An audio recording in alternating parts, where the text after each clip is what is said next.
Velkommen til opholdsstedet Vangledegård. Vores målgruppe er sårbare, udsatte unge med ADHD eller lignende problematikker i alderen 15 til 25 år. Vi lægger stor vægt på, at Vangledegård fremstår så familiepræget som muligt. Her møder I Patrick. Lad os følge med ham rundt på Vangledegård. Ved indflytning tilbyder vi som udgangspunkt et møbleret renoveret værelse.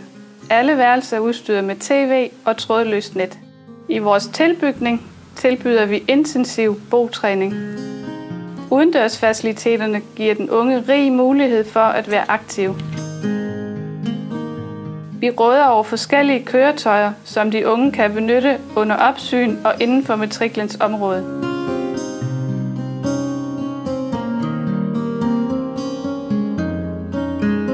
De unge må gerne have et lille kæledyr, f.eks. en kanin.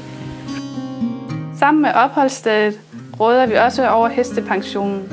I hestepensionen er der plads til 14 udefrakommende opstallede heste. Opholdsstedet ejer selv 5 heste. Vi bruger hestene som beskæftigelse til de unge, dels til ridning på egne heste og dels til pasning af alle hestene.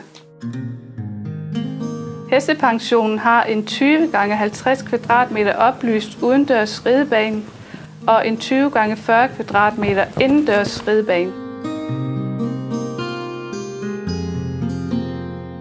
Tak fordi I så med på filmen og på gensyn.